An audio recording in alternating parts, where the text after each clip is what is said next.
Good morning. I'm Tristan Winder in the News 2 streaming studio at the Morning Pulse here on this Wednesday, February 19th. A Nebraska entity is considering the construction of a solar farm on property south of North Platte. The Nebraska Cooperative Republican Platte Enhancement Project, more commonly known as N-Corpe, is set to discuss solar panel construction and solar field grazing at their Wednesday morning meeting in North Platte. The potential host site of the project is within Lincoln County, despite county commissioners issuing a county-wide moratorium on any permits relating to any type of alternative energy, including wind and solar. In other news this morning, Tuesday, Lincoln County Commissioners discussing endorsing legislation that has the potential to significantly impact countless constituents in Lincoln County and across greater Nebraska. LB 37, introduced by District 42 Senator Mike Jacobson, relates directly to railroad safety. If enacted by state senators, LB 37 would adopt the Railroad Safety Act that in part addresses trains blocking rail crossings. In years past, Lincoln County Commissioners have endorsed similar legislation, often providing quality input on items relating to rail transportation, as the county hosts Bailey Yard, the largest rail yard in the world. We've had issues out at Bailey Yard. Oftentimes there's incidents that go unreported because they don't hit a certain threshold for damage. But nonetheless, they're happening. And it wasn't that long ago where we had the rail car explosion that we ended up having to evacuate a number of residents here in Lincoln County as well. We'll note that the Union Pacific has taken steps to address and work toward a positive solution with a lot of the recommendations that this board has made. Commissioners did endorse a resolution to support the rail-related legislation. Lincoln County intends to send representation to speak in support of the bill at a legislative hearing in Lincoln next month. In other news out of Tuesday, from updating city ordinances and ordinances related to commissioning studies, the North Platte City Council covering a wide variety of topics at their meeting Tuesday evening.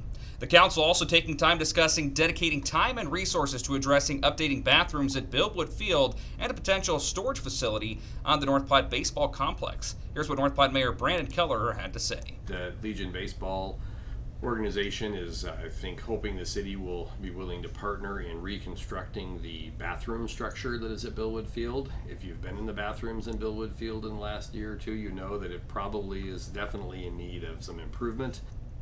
The council did authorize up to $80,000 from the city's Newbern funds for the project that includes a shared cost agreement with the North Platte Legion Baseball Group.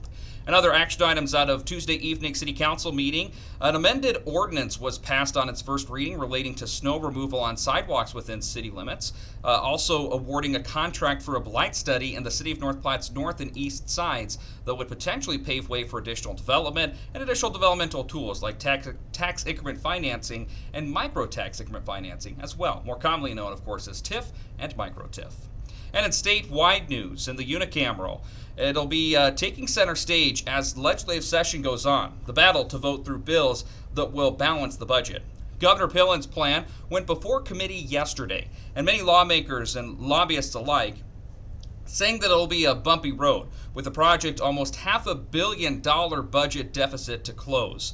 That could put some Nebraska programs and services in a pinch, as Governor Pillen eyes pulling cash from certain funds while continuing to chip away at property tax bills. The governor did come with a proposal that does balance the budget and while at the same time works on property tax relief. We have to grow our economy, and workforce is the number one restraint we have on that. And so we do have to make some investments in retaining and attracting our young people and young families to fill our workforce. That's the presidents of the Nebraska Farm Bureau and Nebraska Chamber of Commerce speaking on the items, respectfully as well. The Nebraska Chamber of Commerce and Tourism Industry post a polling from funds that help draw people to Nebraska. The state will now have a physical forecast at the end of the month, so many lawmakers are anxiously awaiting that. Ending the Morning Pulse here on this Wednesday, February 19th, with a check of the 7-day forecast. Cool today yet again, but hey, maybe we'll finally get a bit of sunshine in the forecast that'll make it feel a little bit better. Tomorrow might start to feel a little bit better, but the real warm-up doesn't come until Saturday and Sunday. But hey, after what we've had the past several days, even Friday gonna feel not too shabby in comparison to what we've experienced as of recent.